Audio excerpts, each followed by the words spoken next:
why propaganda campaigns work? Yeah, me too. It's a topic I've spent quite a bit of time on. In fact, this house is full of propaganda, and I'm probably going to use AI to do really crappy animations out of posters like this one. I don't even know what she's doing, but it's not what I asked. But seriously, I have worked both in strategic communications and researched how propaganda was changing with digital technologies. But in all of that work, something was always eating at me. I struggled to find satisfying evidence-based answers to explain why some campaigns worked, if they really did. I've seen lots of claims that campaigns worked, like this one, but many of those claims mistook correlation for causation. Moreover, often when we talk about behavioral change or influence, the emphasis is put on a target audience and the specific action we hope they'll take. But audiences don't exist in a void, and a great many variables go in to form their understanding and ultimately their choices. So I started looking around the propaganda, literally the environment where it exists. I thought, seeing as we're using ecological metaphors, maybe we could go further and borrow methods from physical ecology to understand the information environment. I dug into the history of how ecology developed as a field, and sure enough, there were similarities between it and how the information environment is currently studied. Before the field of ecology developed, scientists saw the environment as mechanistic, animals as machines, and humans as separate from the natural world. Scientists studied parts of the environment, like plants and animals, separately from the system where they exist. I see you, Linnaeus.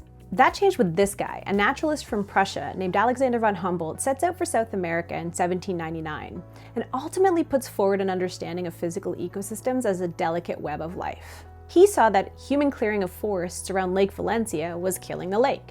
Those trees stop soil erosion and moderate the temperature. Removing the trees breaks a system that humans depend on for survival. But Humboldt didn't just do that. In his work to articulate a concept of nature, he also engaged hundreds of scientists across various emerging disciplines to present a picture of the universe in cosmos, ultimately helping to create the field of ecology. Right now, research on the information environment is a lot like understanding of the physical environment before Humboldt's breakthroughs. The information environment, if it is thought of at all today, is seen as something apart from humans and mechanistic, and we look at it in separate pieces. We see parts of the information environment through activities like tracking influence operations or communicating to a target audience, or we see the information environment through specific tools and outputs, like the internet, social media, or news media, which then are often conflated with the wider system in which they exist. Each discipline is looking at a part of the information environment through their own lens. In other words, our perceptions of the information environment are distorted and incomplete. In not understanding information ecosystems, there's a strong chance we're intervening in ways that backfire, much like clear-cutting forests kills the very ecosystem people hope to grow things in.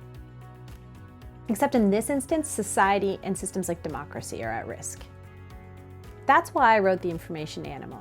Inspired by early ecologists like Humboldt, I wanted to document what sorts of conditions could be found across historic information ecosystems and put forward a vision for how we might develop a field of information ecology capable of understanding the wider information environment. And maybe then finally get to an answer of why propaganda works, if it does at all. So grab your sun hat or whatever the heck this guy's wearing and come along for an exploration through historic information ecosystems on the brink of war, from ancient Greece to today.